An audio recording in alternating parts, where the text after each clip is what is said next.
Hello and welcome to today's episode. I'm Lindsey Frances, legacy advisor, behaviour change expert, and I'm here to talk to you about the challenges that face men in finding significance beyond success. The reason that I've chosen to dedicate an entire episode to men today is because over 50% of my private practice patients are men. And I also do a lot of work as a legacy advisor with Woodland Growth on male psyche, on behaviour change and legacy creation in the ultra high net worth space. So please do continue to listen if you are a man, you know any men, or you'd like to help men. Let's dive straight in, because today we're going to talk about 5 specific areas. The first one is the challenges men find in creating legacy beyond wealth. The second is the burnout breaking point that so many people face when they hit the 45 to 50 category. We're also going to talk about your marriage in the middle, losing your mind when parenting teens, and the aging parent equation. These are all very large and juicy topics, but my job is to help people change their behaviour to better navigate these circumstances they find themselves in. And of course, all my clients have already experienced a great deal of success. What they're really looking for is the significance, the security, and the acceptance that waits for you on the other side. So if success is enough for you and you don't need anything else, please don't worry about listening. But if you do think there might be something beyond success, then this is a conversation for you. And of course, if you're a man who has everything except what really matters, and perhaps you can't even work out what it is that does really matter, stay tuned. When we build empires or we become extremely successful in our own right, often we can lose ourselves along the way. This is also very complex if you find yourself in a position where you've inherited perhaps a business or wealth, or you're trying to hand down an inheritance to the next generation. As we know, wealth transfer is very often unsuccessful, generation 2 to 3, and there are so many reasons why. One of the reasons that isn't a problem is obviously the tax advice, because we've got that coming out of our ears. Today, I was only just talking to another advisor who was giving me another interesting tip and trick about paying less tax. Well, this is an interesting thing to talk about, but it's not actually that interesting. And I always say, if you're making the money, then enjoy paying the tax, because what you really want to do is be looking at the legacy that you're leaving. So let's begin by talking about these challenges that the second mountain presents to us. And of course, the first mountain is probably your career and building a family or a relationship and becoming what you perceive as being successful. The second mountain is what you do with it next. And you know that I love to talk about philanthropy, I love to talk about longevity, and I also love to talk about legacy. But what is the cost of winning and being successful? There's a huge trap here where we just continue to keep pushing, keep grinding, and keep expecting the same results. Well, you can keep making more money, you can keep working hard, but you can't maintain the same pace that you had in the beginning. Why is that? Well, I hate to tell you, but there's so much changes physically, mentally, emotionally, and relationally as you age. Your brain is doing very different things. You can move from crystallized to fluid intelligence. You can begin to utilize flow state, and you can begin to use the wisdom that you've accumulated to work in a very different way. This is all very, very exciting, but it does mean you need to let go of some of the ways you've worked in the past to be able to step in to the new. So let's begin by talking a little bit about legacy. That is what you'll actually leave behind. Well, of course, your life is always touching people, so you're creating a legacy without really knowing it, not being really conscious. It's already happening. But are you creating a conscious legacy of something you really want to leave behind? And is that a positive, really affirming legacy, or are you handing down a burden or perhaps some trauma that you've inherited yourself? I think it's also important to note here, if you do have children, that they will forget your career accomplishments, but they will always remember how you made them feel. I was just talking to another parent of teens, of which I am one, and we were talking about buying your children a car. Now, I think this is a wonderful thing to be able to do. If you live somewhere it's relevant to your child to drive, it's also fantastic. But what your child will really remember is if you took them somewhere in that car for their birthday instead, or perhaps you did a little road trip, even just one night. It's the time you spend with them, not the money you spend on them, that really makes a difference. And of course, in a world that's as busy as we are now, time is our most valuable commodity. Attention is the most valuable gift you can give another person. So just for a moment, pay attention to how you feel when you're listening to some of these points, and then have a little think about how you might want to feel moving forwards. And the work that I do is always around how do you want to feel, not what do you want to have, and then how can you plan to move towards those feelings. So with your children, it's always helpful to be thinking about what you're actually leaving behind. You might also want to think about what your parents gave to you and how that makes you feel. What bits would you like to do that were similar? Which bits of your inheritance would you really like to acknowledge and hand down? Personally, I found it transformational doing this work, really taking on board the inheritance that I'd been given emotionally and handing down the bits that are really valuable to me. Instead of just discounting perhaps a childhood that you claim wasn't as flourishing as other people's, or perhaps you don't remember as fondly. But what did you inherit that's important? Characteristics, behaviour, values, and capacities. I'm not talking about cold, hard cash. And which bits would you like to leave for future generations? It's also important when we talk about legacy beyond wealth to think about facing mortality. How are you able to confront death in a daily conversation and live well because of it? And this is particularly important in the context of your children, reminding them why you're here. You're here to help and support them, not to control them or to force them, but to really help be part of their flourishing. And somebody recently said to me, the thing I love most about being a parent is being a father and a friend. And it made my heart sing. Who wouldn't want to be a father and a friend to your child, rather than a disciplinarian or just a good, fun guy, but to be both, to be loved as a father and as a friend?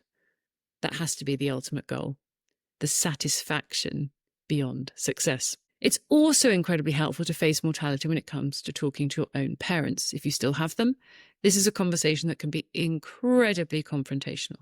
How do we learn to do that better? Well, there are many, many practices within the sophrology toolkit that I use and with other coaches and therapists where you can really begin to have those conversations in a non-confrontational and encouraging way to make sure that we live for the now far better than we have done in the past. So building a legacy of presence, character and values is essential here. And the work that we do here is very complex and deep, but the most important thing is to be present and aware of what's going on for you right now. So I wonder if you might ask yourself, as I say, legacy beyond wealth, what do you actually want to leave behind? And I'm not just talking about assets, but I'm talking about emotions, about values, about characteristics and capacities. You might want to think about philanthropy, of course, as part of this, but where are your real passions? And where would you like that passion to be more productive in generations to come?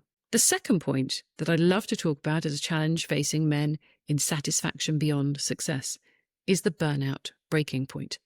We see so much around burnout in the marketplace at the moment. And burnout, of course, is just a lack of energy and desire when the demands on us are really outweighing the capacities that we have to give. And you can feel burnt out in so many ways, physically, mentally, emotionally, and relationally. And if you're relationally burnt out, it makes maintaining a marriage very difficult. It also makes parenting very challenging. And it makes being a supportive child to your aging parents very, very complex. So burnout is something to be very aware of. Do you understand why you're running on empty instead of rebuilding your reserves?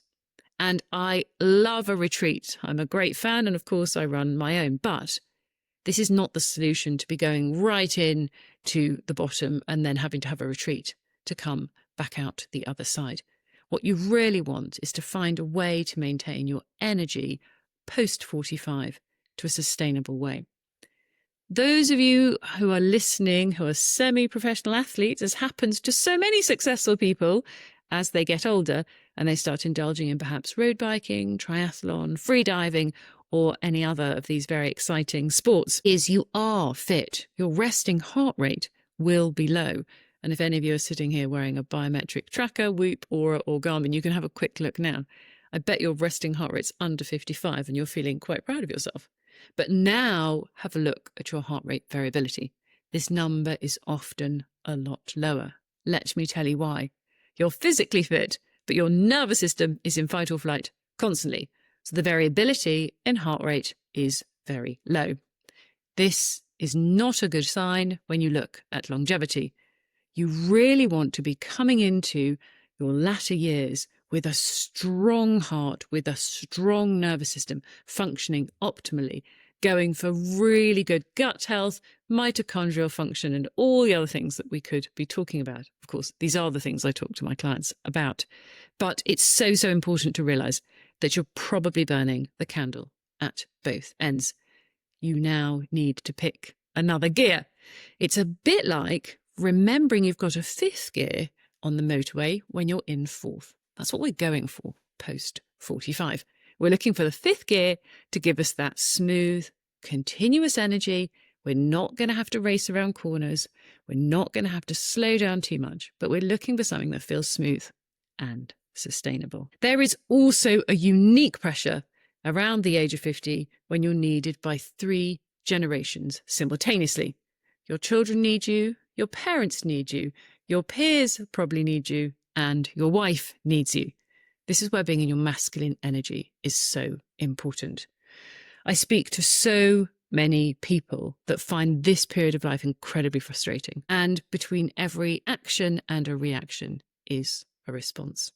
The key here is to understand how to respond as the powerful masculine anchor in both your business and your home life. So many men I speak to have it nailed at work. They're doing great.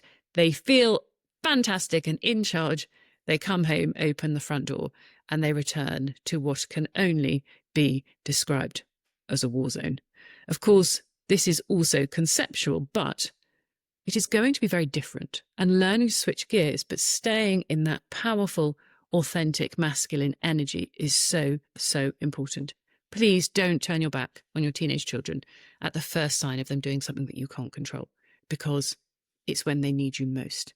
But they're pushing hard against you, so you must stand firm. I also wanted to remind people that behaviour change happens from the inside out, not the outside in. So it's really time to take a good look at what's going on the inside, so you can really make the adjustments you need to hit the second mountain with all your force. Of course, what is your second mountain? What is it you want to achieve post 50? It's going to be very different from if I'd asked you the same question at 25. Third challenge men face in creating satisfaction beyond success is always marriage and relationships, the marriage in the middle. You're now stuck in the middle of teenage children, quite often, and aging parents. Your marriage, the time when you thought you might be doing nice things together, perhaps hasn't happened the way you thought it would. And can I please remind you, if you're listening to this from a wealth perspective, that divorce is the most expensive decision you will ever make. And I haven't seen it end well for anybody. So if now is the time for you to invest in your marriage, listen up. What can you do? You can start with a basic appreciation practice. You can start by thinking what it is you really like about that person and just making a mental note every time you see them. But also understanding that women need men in their marriage to be in their masculine. They need them to be the anchor, and they need them sometimes to say, I've got this, it's going to be okay, rather than just saying, do what you like, dear. It never really helps. So just bearing in mind that when you do come home to the battleground, you are the one who says, this is okay, I've got this, everything's all right. Don't fight back, don't say I don't care, and please don't walk away. It's also important to understand co-regulation between a couple and between your children. As we parent teens, it's not always easy to get hold of them physically. But even understanding that your nervous system regulates from other people around you is really, really beneficial. You begin to notice it. You begin to notice that when you sit in a moment of stillness, begin to think about your heart rate and your brainwaves syncing, you can actually begin to regulate the people around you. Now, this is far deeper than I'm going to cover in a short podcast, but it's such an amazing tool that I love to teach. And if you're going to read around this subject area or you're interested in learning more, it will transform. Just for a moment, think about the calmest person you know. I put money on that their heart rate variability is high and they are able to regulate themselves and therefore regulate people around you. That is your job as a dad and a husband. So please, if you haven't learned how to do it and you are flying off the handle, please book in and have a conversation with me because it's such an important tool and it really is essential to changing everything around you. It's also incredibly difficult to keep intimacy alive when your nervous system is not functioning, affects the blood flow to all of those vital organs, and you've got the space and desire that you really aren't fulfilling. So what can you do about it? Again, this is a deeper conversation, but nervous system mastery, co-regulation with your partner, and just being that anchor in your masculine is going to get you a long way. Being partners in the challenges, exploring communication styles, and having the conversations you really want to avoid. That's one of my favourite jobs, when you can make a suggestion to a client that they have that conversation with their partner as a piece of homework. Especially if you're an overachiever or highly successful when given homework, you tend to do it. So I would really advise that that's something that can be a fantastic tool. Point number 4, the fourth challenge that men face in creating satisfaction beyond success and legacy beyond wealth: parenting teens without losing yourself or your mind. Many, many men I speak to are extremely triggered in confrontation with their teens because it reminds them of the relationship they had with their own parents that they don't want to repeat. Therefore, it's bringing up perhaps unhealed situations, it's bringing up resentment, or it's bringing up old behaviour patterns they haven't thought about for a long time. If your own relationship wasn't particularly fantastic with your father or mother, this will make it worse. And if there's trauma in your history, that's also going to trigger you. And I've had to work through a lot of my own complications. I see this in every client. Just noticing this is triggering me because of something in your past is very, very helpful. Co-regulating is something I've already talked about. Co-regulating in chaos is exceptionally helpful. But I would urge you to stay present as a parent when they're pushing you away. They're actually hoping that you're going to stand firm so they can push against you and then come back. What's very, very disorientating for teens is they push against you and you push back too hard or you withdraw. So there's this balancing act that goes on here that is really, really vital to navigating these few very complex years. I also suggest that you're teaching behaviour through embodiment, not lectures. So if you're lecturing your child on something, but you're doing it yourself, that's never going to go down well. Children know everything. They see everything far more than we think they do. So really watching your own behaviour. If you're a shouter and your child is shouting at you, are you surprised?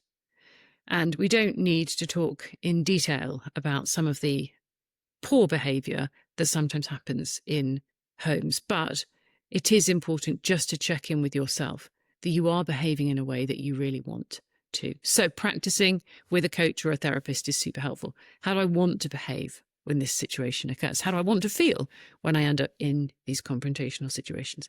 Practice, practice, practice so that it happens. You are prepared. Your nervous system is expecting to be in a challenging situation and you've already sorted out your response. It's also important, I think, here in terms of parenting teens, is to know when to step in and know when to let them struggle. Letting them struggle for too long is unhelpful as well. And I know that entitlement is a huge problem. Are you parenting children that you feel are entitled? Have you created the entitlement? And really, do they even understand what this means? Whose fault is it? Who's to blame? And what can you do about it? Feeling that your child is entitled, if you have raised them with more affluence than you were raised, is normal. Is this truth? Is your child actually entitled? Or are they just not aware of what is making you think they're entitled? Super interesting to unpick this a little bit deeper, but just be aware of what's happening here. You are projecting your feeling of them being entitled onto them. Are they actually behaving in an entitled way, or are they actually entitled because they've got more than you had? This is really, really fascinating stuff, but something that really deserves more of a conversation. And it's also important to understand where we're trying to break generational cycles. This is a much deeper piece of work that I love to do in terms of going back, looking at inheritance, looking at patterns, and looking at what we wish to create moving forwards. But do you know what you're trying to break? And do you know what actions you're taking to try and do that? Or is this all just happening below the line, subconsciously, and in a flare-up or confrontation? It's much, much worse. On to number 5. The 5th challenge men face when creating satisfaction beyond success. The aging parent equation.